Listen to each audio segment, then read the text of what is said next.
Hey everybody, my name is Emily and I'm a fourth year student at the University of Georgia College of Pharmacy. So today is a part of your diabetes education class. We're going to be talking about a subject that everybody is really familiar with. We're going to talk about the diet. So as you can see, how big is your plate? So we're really going to focus in on the carbohydrates and serving size portion of your diet. And we're going to start with a pre-recorded video.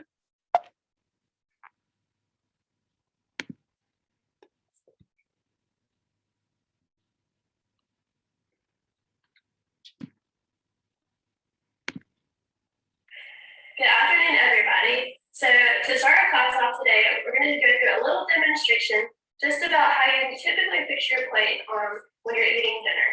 So here in front of us, we have some chicken tenders, rice, gravy, green beans, mac and cheese, and some rolls. A very classic staple Southern home-cooked meal. So have some help with me. I would like you to fix your plate just like you generally would, not thinking about anything in particular about serving sizes. Fix your plate.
All right, that's your plate.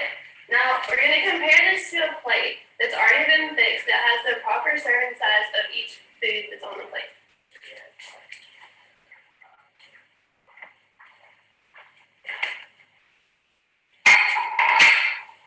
Okay, so how do you think you did? I feel like I'm very hungry, but the food on the right looks like there's a lot more there than what I'm on the left. So Exactly. So when it comes to the meat, you should have about 3/4 of a cup. So 2 chicken tenders compared to 3 chicken tenders. When it comes to the rice, each portion over here is half a cup. So the vegetables, the mac and cheese, and the rice are all half a cup. And we can see you probably did about right on the green beans. And most people would do the same because vegetables are probably not everybody's favorites. Of course, we're going to go for more of our favorites, the mac and cheese and the rice. And then he threw some gravy on his rice too, which adds a little bit extra carbs to our plate. And his plate also has a roll, which adds an additional amount of carbohydrates to the plate. So just because we have the proper serving sizes on this plate, there's still more carbs than there are fruits and vegetables on the plate. And that's kind of hard to follow just in general. But we're going to get into more details in the next couple of minutes.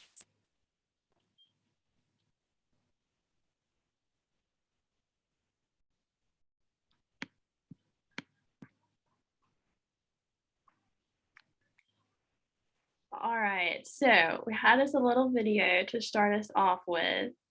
So just take a few minutes to look. So based off of everything we saw on that plate, chicken tenders, rice and gravy, green beans, macaroni and cheese, and of course some bread.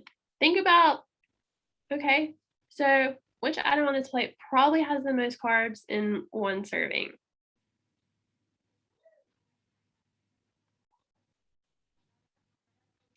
Okay, so let's look at the labels and figure it out. So starting over here on the far left, we can see that the green beans had about 3 grams of carbs, which that was the vegetable on the plate, so it makes sense it should have the fewest amount of carbohydrates. Okay, the crescent roll, one roll has 12 grams of carbs. You can see with the blue label. Okay, bread, pretty good source of carbs. Next, we have the mac and cheese. So in one serving, so that half a cup of mac and cheese, there are 42 grams of carbohydrates. Now that is just the dry pasta. That is just the noodles themselves. It doesn't factor in cheese, milk, butter, whatever else you put inside those noodles when you're making mac and cheese. So by far, the mac and cheese is going to be the winner here with the most carbs. On the right, we can see that the rice does come in very close at 38 grams, and that is just the rice, not accounting for how much gravy you throw on there as well. So what does this video show us in general? Serving sizes are a big deal. Carbs add up. So just because you are eating what's recommended of each amount of food, the amount of carbs are going to add up based off of how many you're eating in one meal. So in this meal, we had like 3 to 4 carbs on the plate. So we can eat what is recommended, but it's still going to add up. And our eyes are deceiving, obviously. So when we're fixing those plates, especially when we're hungry, it gets very, very easy to overeat and to pile on how much we just want to eat in general. Okay, so now we're going to break it down and we're going to start with carbs. So if I were to just ask you, what are carbs? Everybody would probably say sugar, starches. So like sugar, everything, soda, cookies, cereal, treats, all the snack foods definitely have a lot of sugar in them. Starches is going to be like your bread and your pasta and like your rice. So all the white foods is another way to say it. And then another form of carbohydrates is fiber. So things found in like beans, nuts, and seeds. So carbs basically correlate to the amount of sugar that ends up in your blood. So they have the biggest effect on your blood sugar, especially being a diabetic, because they do turn into sugar as soon as you eat them and they're digested. So why is this important? So being a diabetic, when you eat carbs, they get broken down into glucose. This glucose enters your bloodstream, which you can see here in this picture. The more carbs that are in the food that you just ate, the more glucose or sugar that you're going to have in your blood, which is going to raise your blood sugar accordingly. So yes, carbs are an essential part of our diet because they are needed for energy. That's what we use for energy every day. But it's also important to consider how much we are eating at one time and in a given day with each meal, just because they do turn into sugar. And the more that we're eating, the more sugar we're going to have, the larger spike you're going to see after you eat in your blood sugar, and the harder it's going to be to bring it back down. So just think, what type of foods are high in carbs? We probably already talked about a bunch of them. So if you had to think, just in general, you'd probably come up with grains, fruits, dairy products, beans, and like starchy vegetables. So I put a star by dairy products because this is going to be the basically original, the not low fat. So like whole milk is going to have more carbs than versus a very low fat or like 2% milk. The same goes with cheeses as well as yogurt. So like original yogurt versus low fat yogurt or like low calorie yogurt. So just something to keep in mind. And of course, the things biggest in carbs are going to be all the snack foods that everybody is guilty of having every now and then. I know I am. So here's a question for you. Which do you think has more carbs? A cup of baby carrots or a cup of squash?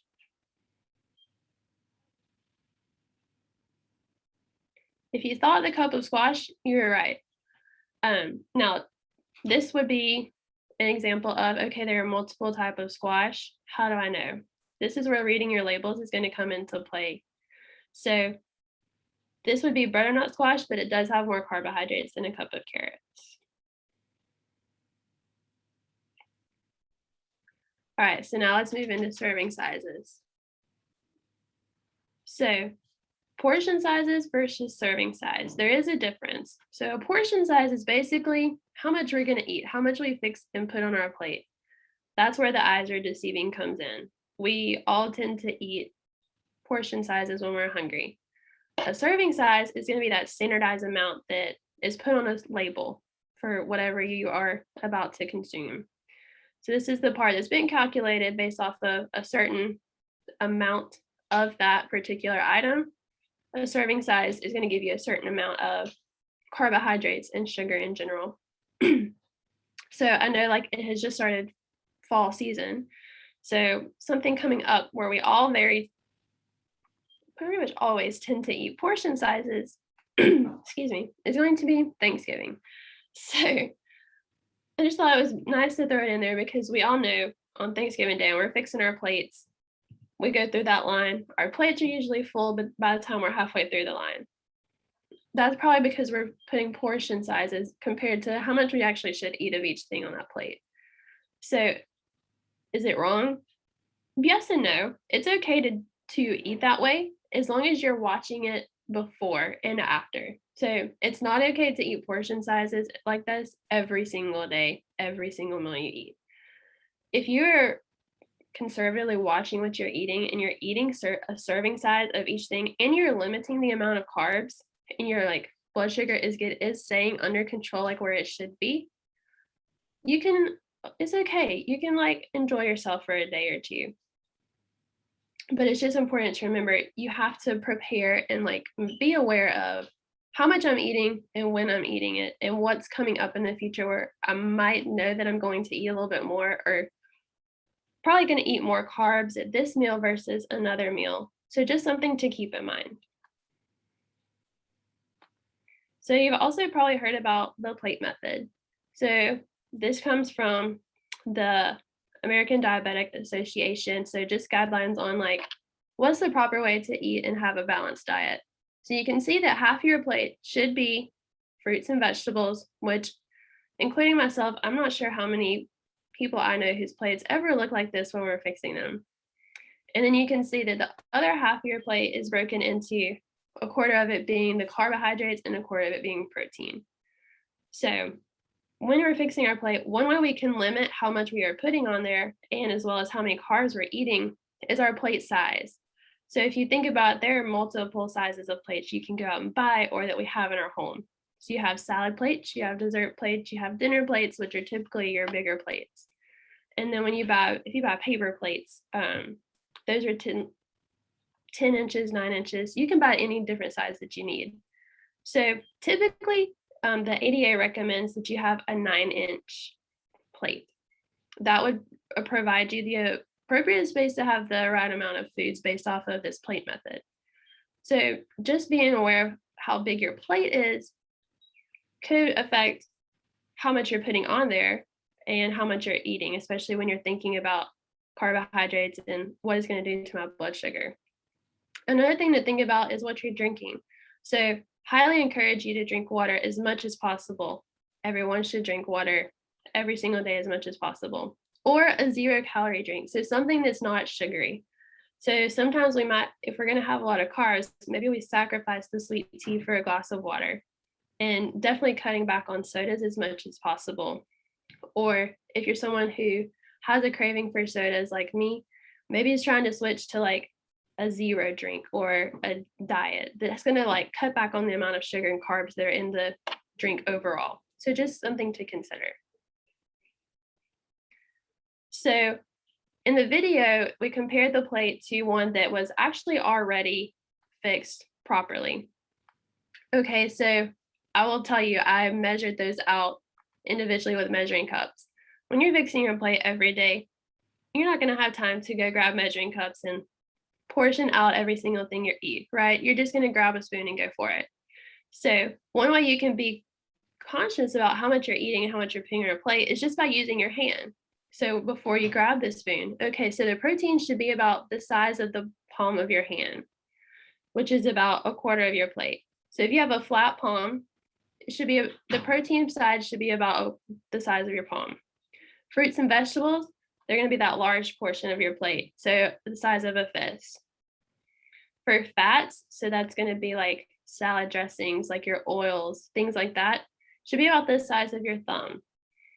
And then for carbs, if you cup your hand, like you can see with the picture in orange, that should be the amount of carbs. So cupping your hand versus a flat palm is going to be about the same. So if you remember from the plate method, the protein and carbs are about the same size of a plate, the quarter of a plate. So, okay, so let's think about this. So this fist is probably going to be equal, if you estimate it, about the size of a cup. Okay, you could also ask me, well, what about my hand compared to a guy's hand? In general, men's hands are a lot bigger than women's hands. And if you think about it, men have a higher calorie intake limit for diet per day versus women. Men can generally handle eating a lot more than we can. So their size of the fist is probably the 1 cup that they would need versus for us women, the size of our fist is going to be about the size that we need. So that scooped handful again is going to be about half a cup, so about half a cup of carbs for that plate. The palm of your hand is about the same, about 3 ounces, give or take, so about the same amount for those carbs. And then your thumb should be about a tablespoon. So we've talked about carbs, we've talked about serving sizes. Where do I find all of that? That's going to be on this nutrition label. So everything we purchase is going to have a nutrition label on it. I am guilty of it myself. I do not take the time when I'm in the grocery store to go around and look at the label before I just throw it in my cart and go on my way. But it's something we should all be considering when we're shopping. So when we're picking up something, okay, let's just take a couple extra seconds to look at this label. So first, serving size is always going to be up at the top, and it will tell you a serving size, so for this item, is 2/3 of a cup. All right, so everything below that is going to be based off of, if I eat 2/3 a cup of whatever is in this package, this is how much of each thing I'm going to get out of it. So 2/3 of a cup, I'm going to get 230 calories. That's always going to be listed next, and it's usually bolded pretty big. And then we're going to move into the nutrients and daily value. The biggest thing you want to look at here is that total carbohydrates number. So in this instance, 2/3 a cup of whatever I'm eating was going to give me 37 grams of carbs. So say this is a pack of cookies or a bag of chips. Okay, well, maybe I compare them to an alternative type of snack that when I look at that label, it's got significantly less amount of carbohydrates. So just something to think about if we're trying to watch how many carbs we're eating every day. So another thing to think about is it will always tell you roughly how many servings are in the container. So here we've got 8 servings a container. All right, let's say this is a bag of chips. If I eat this whole bag of chips, I'm eating 8 times the amount that is recommended, and okay, 37 grams of carbs and 2/3 a cup, but I ate the whole bag. So just multiply that number by 8, and you can see how quickly that number is going to multiply up. So it's another thing to think about when we're buying foods and snacks. Is this something I could eat all in one sitting? Maybe I should reconsider the type of snack I'm purchasing, just to see how quickly those things add up. All right, so now we're just going to play a little game. To just see the question, you can pause the video at any time to think about your answer, but I will show the answers in a couple of seconds. So, as a diabetic, what is your A1C goal?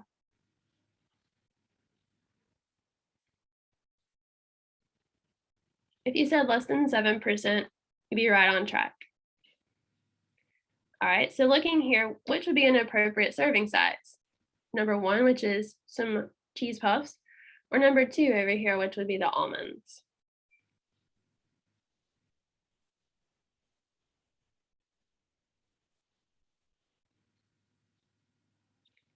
So I kind of tricked you here. You probably thought number 2 is going to be an appropriate serving size just because it looks healthier because it's some trail mix. But that's actually less than a serving size of the trail mix that's on the plate. The serving size for these cheese puffs was actually 32. 32 puffs, and there's exactly 32 puffs on that plate. So just because it looks a little bit less healthy, and of course it is, that is an appropriate serving size. Okay, so how about this? A cup of blueberries or a cup of strawberries?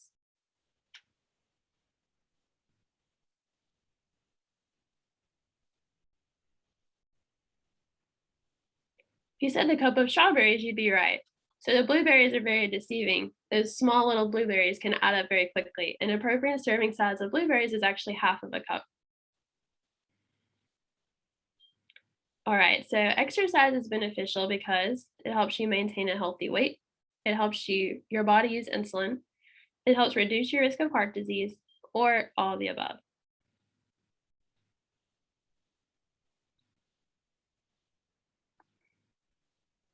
If you said all of the above, A plus. So exercise, it's going to help you maintain that healthy weight because you're moving around every single day. You're keeping that body in shape. It's going to help your body use insulin. So the more insulin that's in your body, your muscle cells when you exercise are going to be able to use that energen insulin. Apologize. They're going to be able to use that insulin to take up that glucose and after your activity. So they're basically able to turn it into energy. And it also helps reduce your risk of heart disease, the healthier we're staying.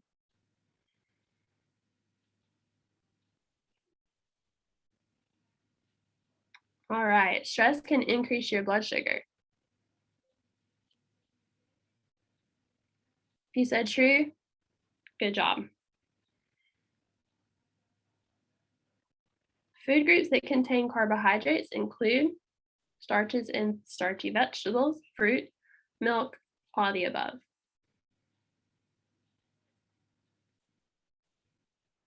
If you said all the above, you are a genius. All right, so a healthy blood sugar range before you eat, so also known as a fasting blood sugar, is 150 to 200, 70 to 140, or 80 to 130.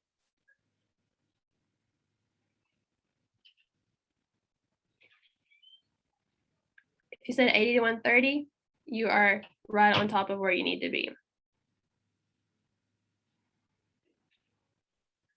All right, so usual signs of low blood sugar include sweating, shaking, dizziness, leg cramps, nausea, and vomiting, increased thirst, urinating more often, or blurry vision.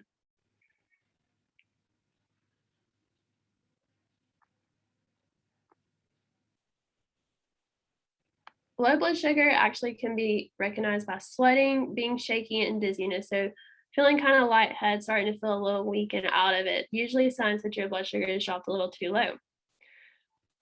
Answer choice number C, so the increased thirst, urinating more often, and blurry vision, is actually going to be signs that your blood sugar is too high.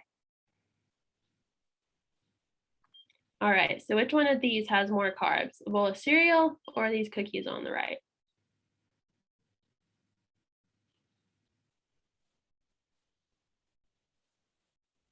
Answer is the bowl of cereal. And I will tell you that there is actually more cookies on that plate that's in a serving size, but a bowl of cereal just by itself still has more carbs than those cookies. No, that doesn't mean you can eat extra cookies that's than the serving size. Just throwing it out for reference. Alrighty. So which one of these has more carbs? A cup of broccoli or a cup of Brussels sprouts?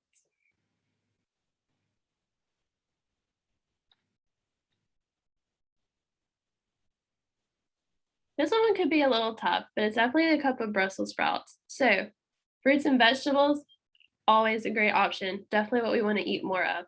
But it is important to remember just because they are fruits and vegetables, it is still important to look at how many carbs and how much sugar is in them because they do still have those.